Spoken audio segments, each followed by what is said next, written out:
In this video lecture, we'll discuss insurance as a risk management technique. Most of this comes from Chapter 6 of the CPCU text.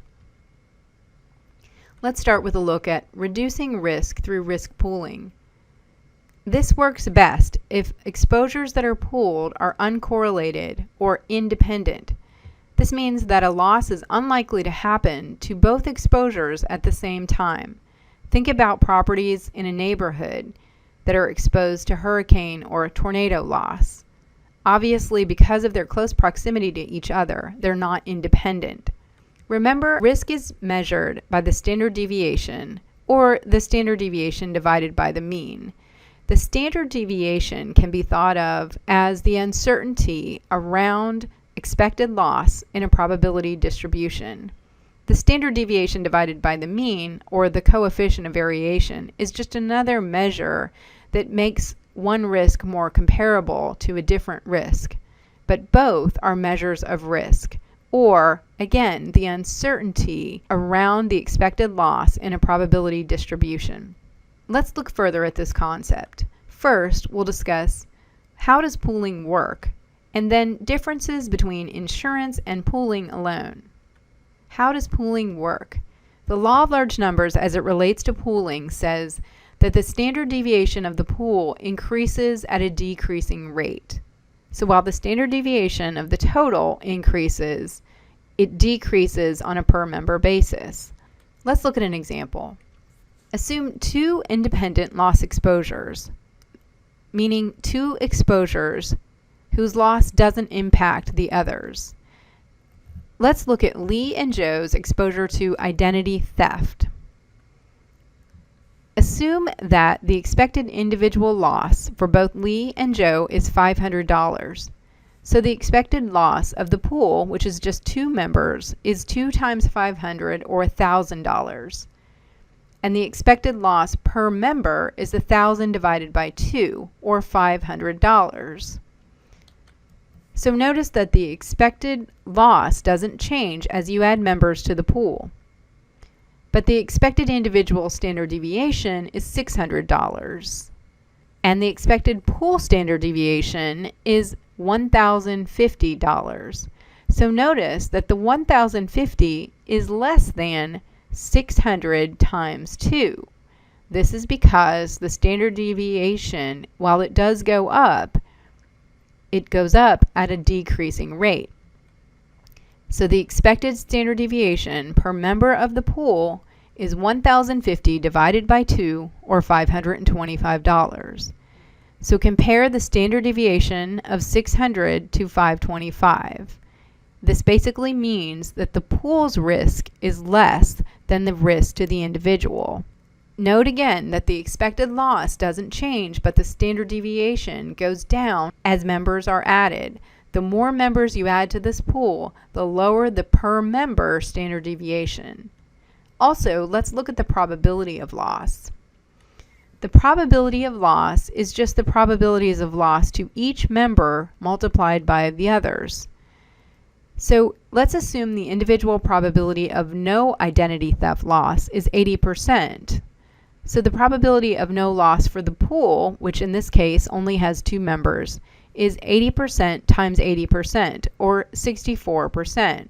So it actually is lower than the probability of loss for the individual, meaning that there's a higher probability of some loss or any loss to the pool than for the individual. This makes sense because there are more exposures. But the individual probability of a loss, let's just take, for example, 2,000, equals 0.6%.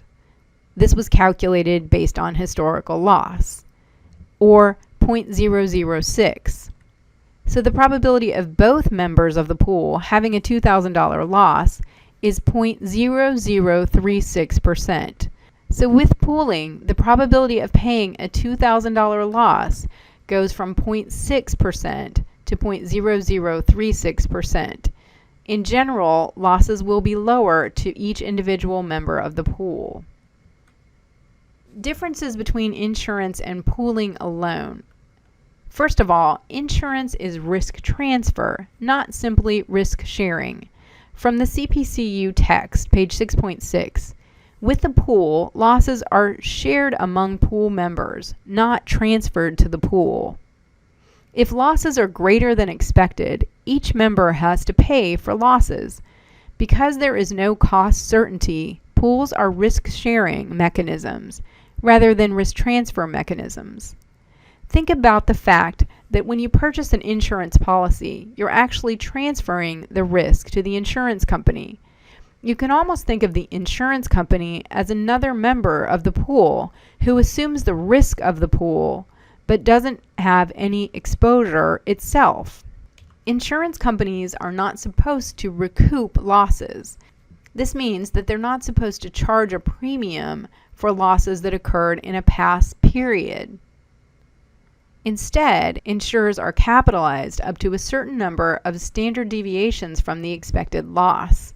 Insurance owners, shareholders in the case of a stock company, and policyholders in the case of a mutual company, put up a certain amount of capital, and if losses are actually less than expected, will get a return on that capital. So it's a risk-return trade-off. Now let's discuss the benefits of insurance. First, of course, insurance pays for losses and gets individuals and companies back up and running more quickly. Also, it enables a more efficient use of resources and managing cash flow uncertainty. This is because insurance is an exchange of a small certain sum for a large uncertain sum. So, businesses can budget more effectively and not worry about large shock losses. Also, insurance provides support for an insured's credit. You wouldn't be able to get a loan for property or a car loan if you didn't have proof of insurance, because you're putting up the asset, the car or the home, as collateral for the loan. The lender wouldn't lend money to someone who didn't have that property insured. Also promoting risk control. Now, in some cases, risk control is reduced because of moral and moral hazard, but because insurance premiums reflect the riskiness of the insured, they generally promote risk control, especially considering that most policies are experience rated. The lower your loss experience, the lower your future premiums. Also, they help to meet legal requirements, workers' compensation and compulsory auto insurance laws, for example. Insurance provides a source of investments. Insurance companies invest heavily in the stock market, bond market, and especially real estate. And to reduce social burdens. Imagine a community that has been hit by a tornado or windstorm. Insurance makes sure that families and businesses are able to get back up and running, so it reduces homelessness and unemployment and other potential burdens on society. Next, let's look at characteristics of an ideally insurable loss. First, a risk must be a pure risk in order to be ideally insurable, as opposed to a speculative risk. Why will insuring a speculative risk never be economically feasible? It's because everyone will break even because the loss is predictable. An insurer will charge exactly what the insured or gambler stands to gain over time, plus the insurer will charge transactions cost. That's the commissions, the underwriting, the overhead, etc. There's no benefit to risk spreading or risk diversification with insurance and a speculative risk. Next, a loss should be fortuitous, meaning beyond the control of the insured, random and accidental. Imagine the moral hazard problem that occurs when risks are not fortuitous.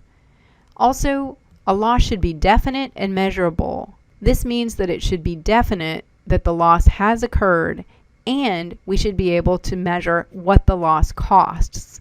We'll look at some examples in the next section.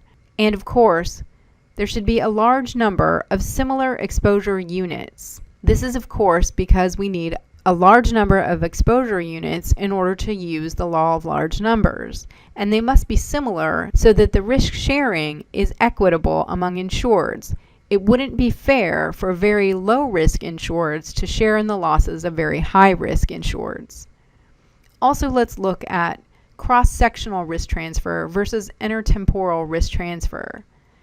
Cross-sectional risk transfer is pooling loss payments for a group or cross-section of risks. For this, you do need a large number of similar exposure units, and nearly all insurance transactions will involve cross-sectional risk transfer. But there is also pooling loss payments for one or small group of risks over a long period of time, which is intertemporal risk transfer. For this, you would not need a large number of similar exposure units, but again, nearly all insurance transactions are cross-sectional risk transfer.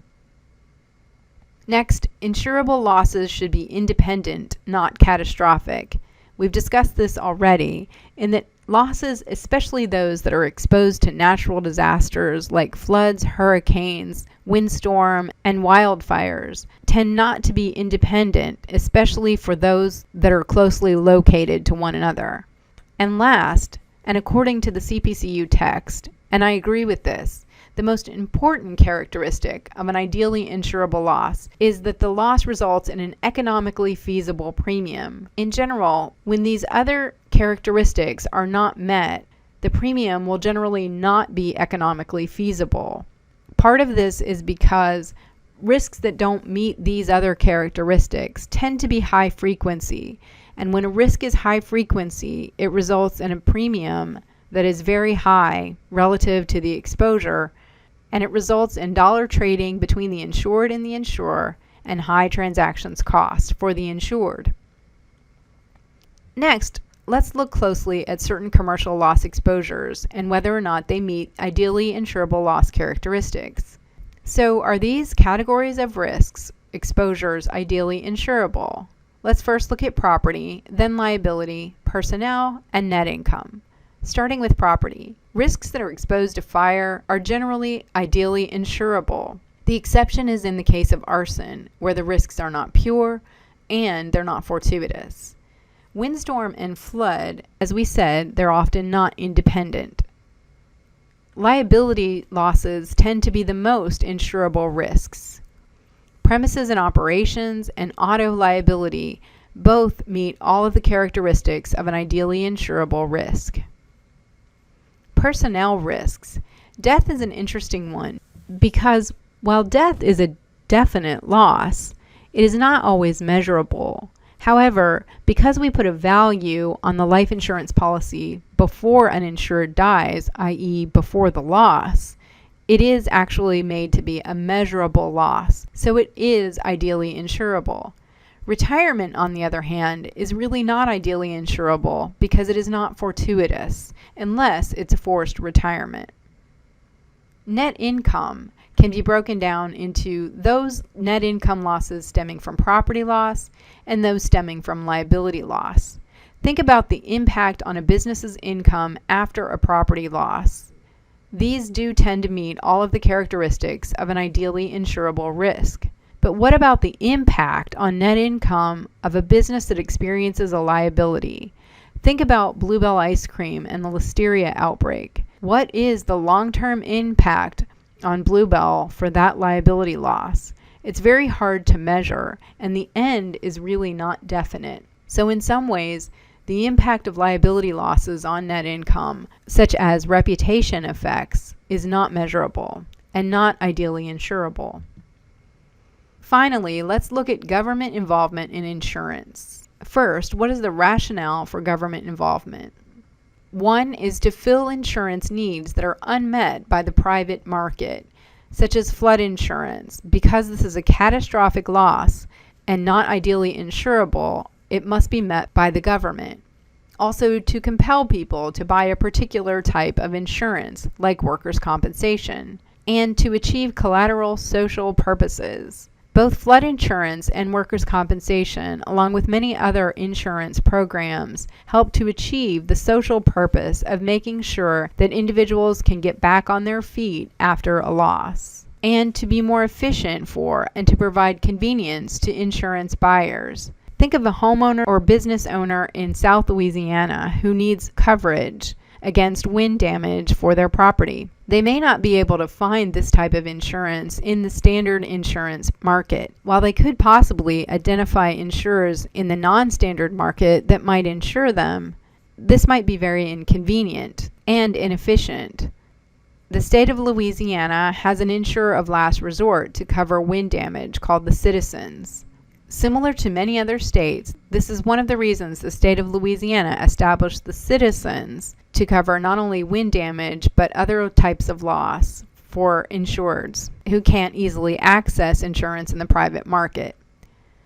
Examples of property and liability insurance offered by the federal government include the National Flood Insurance Program, the Terrorism Risk Insurance Program, and federal crop insurance. One of the things that I want to point out about the National Flood Insurance Program is that private insurers can actually sell the insurance and pay claims, but the government reimburses insurers for losses that are not covered by premiums and investment income. So in reality, the private insurance market does not bear any of the risk and truly doesn't underwrite the exposures. But this does create a certain amount of convenience to the insureds that are able to buy insurance from the same insurers that sell them coverage for other types of perils. And last, examples of property and casualty, not causality, insurance offered by state governments, FAIR plans, workers' compensation, which actually is a hybrid between government insurance and private insurance, since private insurers do provide workers' compensation, the beach and windstorm plans, and residual auto plans. The Louisiana Citizens is actually a combination of a fair access to insurance plan and a windstorm plan. And that ends our discussion of insurance as a risk management technique.